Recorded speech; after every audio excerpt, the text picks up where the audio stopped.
الحمد لله والصلاة والسلام على رسول الله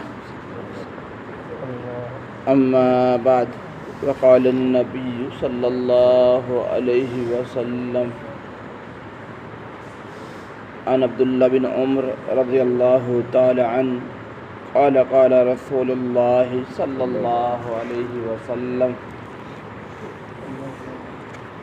من تشبه بقوم فهو منهم وكما قال علیہ الصلوۃ والسلام۔ میرے محترم بھائیوں، عزیز ساتھیوں،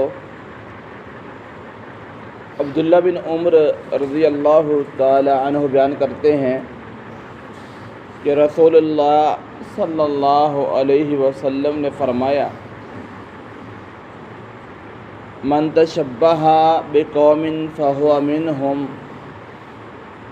جو جس قوم کی مشابہت اختیار کرے گا، جو جس قوم کا طریقہ اختیار کرے گا، فہو منہم، وہ انہی میں سے ہے، انہی کے ساتھ اٹھایا جائے گا۔ میرے محترم بھائیوں، عزیز ساتھیوں، اللہ تعالیٰ نے قرآن مجید کے اندر ہمیں ایمان والوں کا ذکر کر کے بلایا اور پھر فرمایا کہ تمہارے لیے نبی محمد صلی اللہ علیہ وسلم کی زندگی بہترین نمونہ اور آئیڈیل ہے۔ سیرت اور صورت کے لحاظ سے ہر طرح سے تمہارے لیے نبی صلی اللہ علیہ وسلم کی زندگی بہترین آئیڈیل اور نمونہ ہے، اور اسی کو اپنی زندگی کا حصہ بناؤ اور اسی کے مطابق اپنی زندگی کو گزارو۔ اور جو لوگ نبی صلی اللہ علیہ وسلم کو اپنا آئیڈیل اور نمونہ نہیں بناتے، وہ کسی اور کی راہ پہ، کسی اور کے طریقے پہ چلتے ہیں، فَهُوَ مِنْهُمْ، تو وہ انہی میں سے ہیں۔ وہ سیرت کے لحاظ سے ہوں، وہ صورت کے لحاظ سے ہوں، وہ اعمال کے لحاظ سے ہوں، یا لباس کے حساب سے ہوں۔ یعنی کہ اگر ہمارا چلنا پھرنا، اٹھنا بیٹھنا، معاملات، کاروبار، لباس، یہ سب کچھ اگر تو نبی صلی اللہ علیہ وسلم کے طریقے کے مطابق ہے کہ ہم نے نبی صلی اللہ علیہ وسلم کا اپنا آئیڈیل نمونہ سمجھ کے ان کے طرح عمال کرنے کا طریقہ کار اپنایا، تو ہم سچے مسلمان ہیں۔ اور اگر ہم غیر مسلموں کے طریقے پہ ان کے اعمال کو، ان کے طریقہ کار کو اپناتے ہیں اور اس کے مطابق زندگی گزارتے ہیں، تو میرے محترم بھائیوں، نبی صلی اللہ علیہ وسلم فرماتے ہیں فَهُوَ مِنْهُمْ، وہ انہی جیسے ہیں، وہ ان میں سے۔ ہم تو اس بات کا لحاظ نہیں کرتے کہ ہمارا لباس کیسا ہے، ہمارے کام کیسے ہیں، ہمارے اعمال کیسے ہیں، اور کن جیسے ہونے چاہیے اور کن جیسے نہیں ہونے چاہیے۔ اللہ کے نبی محمد صلی اللہ علیہ وسلم کے پاس ایک صحابی آتے ہیں، لباس کے حوالے سے بات کرنے لگا ہوں۔ انہوں نے زرد رنگ کا لباس پہنا ہوا تھا۔ جب اللہ کے نبی صلی اللہ علیہ وسلم نے اس صحابی کو دیکھا کہ اس نے زرد رنگ کا لباس پہنا ہوا ہے، اللہ کے نبی صلی اللہ علیہ وسلم کا چہرہ سرخ ہو گیا، اور ابوبکر رضی اللہ تعالیٰ عنہ پاس تھے، تو اس صحابی کو مخاطب کر کے کہتے ہیں کہ آپ نے نبی صلی اللہ علیہ وسلم کا چہرہ نہیں دیکھا؟ نبی صلی اللہ علیہ وسلم کا چہرہ نہیں دیکھ رہے؟ اللہ کے نبی صلی اللہ علیہ وسلم کو مخاطب کیا، میں اللہ کے نبی جی، کیا آپ کو یہ لباس اچھا نہیں لگا تو میں اتار آتا ہوں؟ یہ لباس جو میں نے پہنا ہوا ہے اگر یہ صحیح نہیں ہے تو میں اتار آتا ہوں۔ فرمایا اس کو اتارنا نہیں ہے، احرقھا، اس کو اتار کے تو جلا دو۔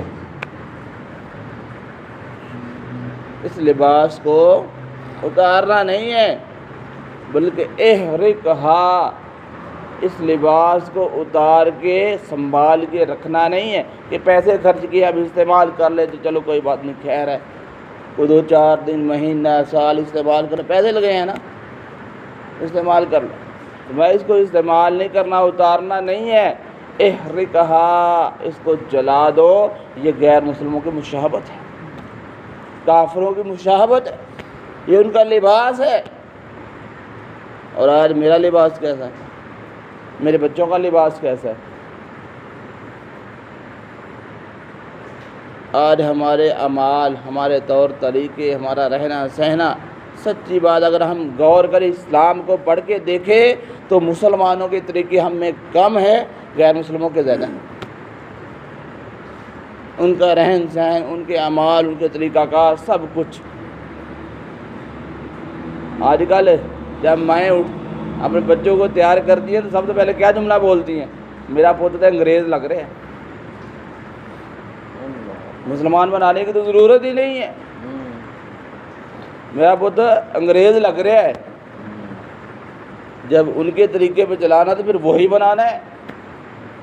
تو پھر نبی صلی اللہ علیہ وسلم کا یہ فرمان ہے، من تشبہ بقوم فہو منہم، وہ دن دور نہیں ہے جب ایک عرش کے نیچے رب کے سامنے کھڑے ہو جاؤ گے۔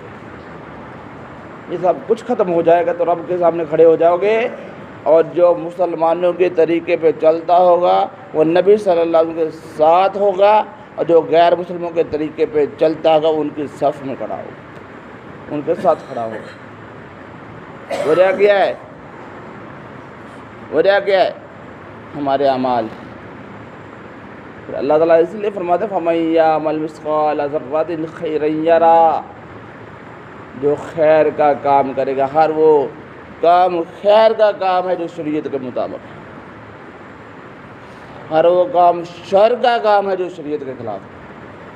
فَمَن يَعْمَلْ مِثْقَالَ ذَرَّةٍ شَرًّا يَرَهُ، ذرہ برابر خیر کی ہوگی، خیر کا کام کیا ہوگا، اسلام کا کام کیا ہوگا، اس کی جزا مل جائے گی۔ وَمَن يَعْمَلْ مِثْقَالَ ذَرَّةٍ شَرًّا، اور جس نے ذرہ برابر شر کا کام کیا ہوگا اس کو اس کی سزا ملے گی۔ ہم اپنے بچوں کی ہیئر سٹائل دیکھ لیں، نبی صلی اللہ علیہ وسلم نے قضا کرنے سے منع فرمایا، حرام قرار دیا۔ قضا کا مطلب ہے کہ پیچھے سے بالوں کو چھوٹے رکھنا اور اوپر سے بڑے رکھنا۔ ہم کہتے ہیں ابھی تو بچے ہیں، ابھی سے ہم بچوں کی ذہن سازی کر رہے ہیں کہ اس عمر میں یہ عمل کیا جا سکتا ہے جو حدیث کے خلاف ہے۔ کبھی بڑوں کی نہیں ہوتی، بچوں کی ہوتی ہے۔ تو نبی صلی اللہ علیہ وسلم فرماتے ہیں یہ حرام ہے، یہ گناہ ہے کہ پیچھے سے چھوٹے ہیں اور آگے سے بڑے ہیں۔ تو قضا کرانے سے نبی پاک صلی اللہ علیہ وسلم نے منع فرمایا۔ اپنا لباس، اپنا طور طریقہ، سب کچھ ایسا بنائے لَقَدْ كَانَ لَكُمْ فِي رَسُولِ اللَّهِ أُسْوَةٌ حَسَنَةٌ، کہ تمہارے لیے نمونہ آئیڈیل نبی صلی اللہ علیہ وسلم کی زندگی ہونی چاہیے، نہ کہ ماحول ہونا چاہیے، نہ کہ لوگ ہونے چاہیے، نہ کہ محلے دار ہونے چاہیے، کنبہ قبیلہ ہونا چاہیے۔ ہم نے جن کا کلمہ پڑھا ہے وہی ہمارے لیے آئیڈیل ہونا چاہیے، اور جب ہم ان کو اپنا آئیڈیل بنائیں گے تو کل انشاءاللہ انہی کے ہاتھوں سے حوض کوثر پیئیں گے، انشاءاللہ انہی کے ساتھ ہوں گے۔ اگر نہیں ہوں گے تو میرے محترم بھائی پھر لمحہ فکری ہے، فکر کرنے والی بات ہے۔ بل تؤثرون الحیات الدنیا والآخرۃ خیر وابقیٰ، یہ دنیا تو ختم ہو جانی ہے۔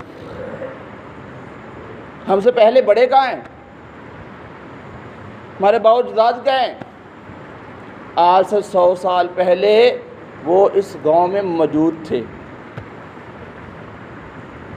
آج نہیں ہے، اور آج سے 100 سال بعد ہم نے بھی نہیں ہونا۔ شاید کہ ہم جتنے لوگ بیٹھے ہیں ان میں سے کوئی بھی نہ ہو، 100 سال بعد ہمارا نام و نشان نہیں ہوگا، ہمیں کوئی پہچاننے والا نہیں ہوگا، کوئی جاننے والا نہیں ہوگا، لیکن رب جانتا ہوگا یہ بندہ کیا کر کے آیا۔ تو آئیں میرا محترم بھائی، کوشش کریں کہ ہم نبی صلی اللہ علیہ وسلم کی زندگی کو اپنا آئیڈیل نمونہ بنائیں، تاکہ کل قیامت والے دن ہم نبی صلی اللہ علیہ وسلم کے ساتھ کھڑے ہوں۔ اللہ تعالیٰ سے دعا ہے کہ اللہ تعالیٰ حق بات کو سمجھ کر اس پر عمل کرنے کی توفیق عطا فرمائے۔ وما علینا الا البلاغ المبین۔ الحمد للہ رب العالمین۔